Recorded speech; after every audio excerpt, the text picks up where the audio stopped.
I don't know what this shows, but I guess somebody who's a horse person. Well, it always takes time to get used to a horse you haven't ridden. Yeah, and you know, like I Thing. said, my thing is boats. Hers is horses. So. Sailboats, motorboats? Well, I used to have a sailboat, but if I had my choice, I'd definitely be back on the sailboat. But Cheryl likes to go a little faster than that, so we have a little sort of trawler thing that we run around where we live. We're right on the water there, so it's. Do you have water skiing? I used to, but you know, it's as I'm getting older and older, I get less and less interested in falling, and you know, and that kind of stuff. So. Yeah, can't believe the falls you can take. Oh yeah, yeah. But just the water stuff. Well, the thing is with a lot of that stuff is, you know, you got to learn when you're young. You do all your falls and everything else, then you get better, and hopefully you're not going to fall as much. Hopefully. Yeah. Well, we have friends that snow ski. I don't snow ski at all, and he's almost 80, and he skis, you know, these double black diamond, you know, death fall ski slopes. But of course, when he goes down, he doesn't fall because he's so skilled. I, on the other hand, you know, I fall 43 times on the bunny slope, you know. So.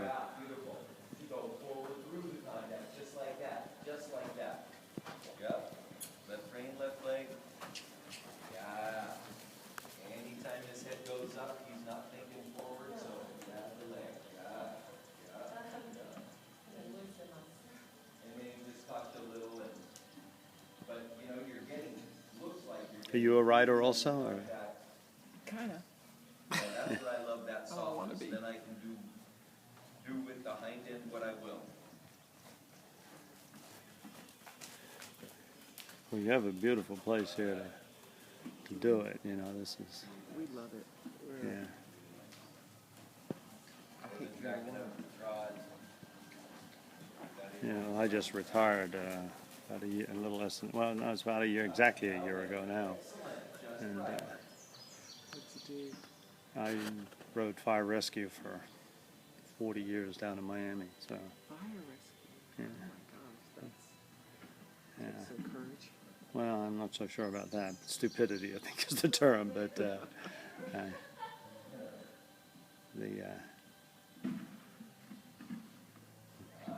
either fortunately or unfortunately, I was on the street for just about all of it. So.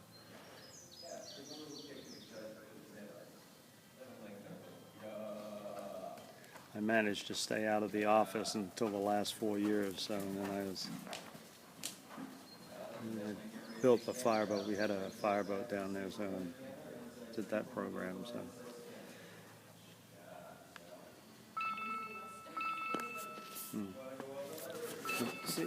Excuse me. Excuse me. Mike Berger. You look great. Oh, hey, that's great. Thank you very much. We're out of town right now, but I'll be down there on Monday. Great. Thanks very much. Bye-bye. Yeah, when I retired, I started this little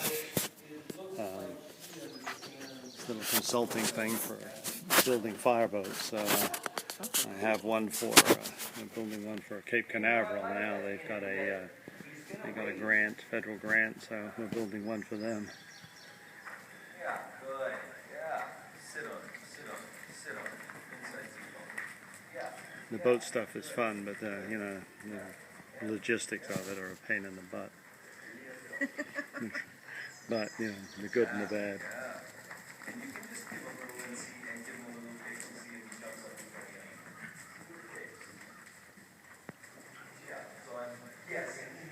Yeah, Cheryl has a place where a barn down there where she keeps, kept the horse.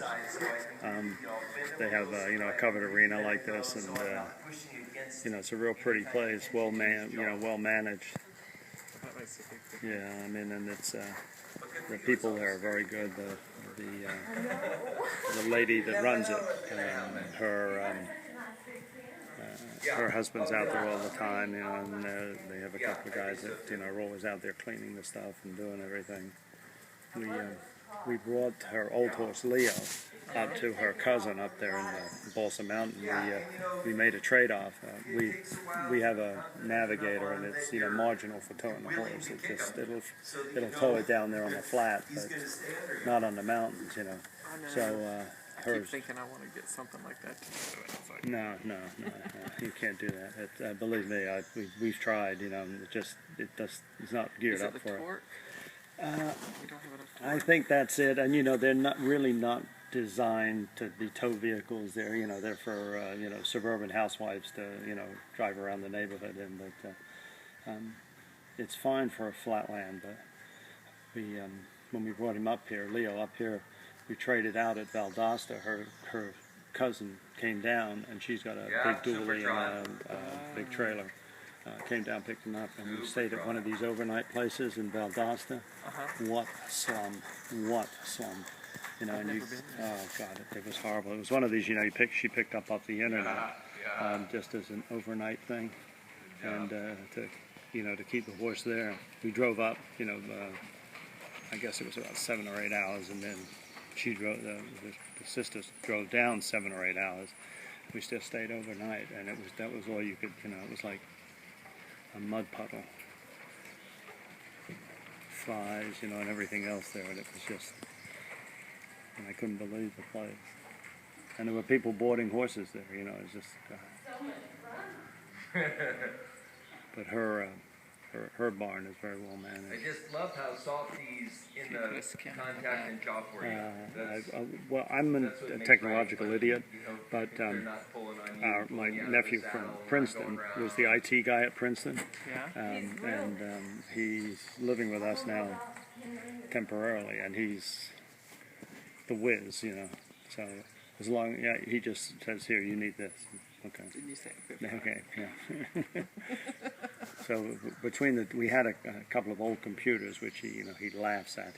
He says, you know, these need to be in a museum, but you know, they work fine. But now we have the two of us living there, and we have, between the two of us, we have 5 computers. Oh, nice. Yeah. So, only 2 of which we ever use. She uses this one, and I use one I have an iPad 1. And that's my level of expertise, you know. And then he feels, you know, the little extra contact when you don't.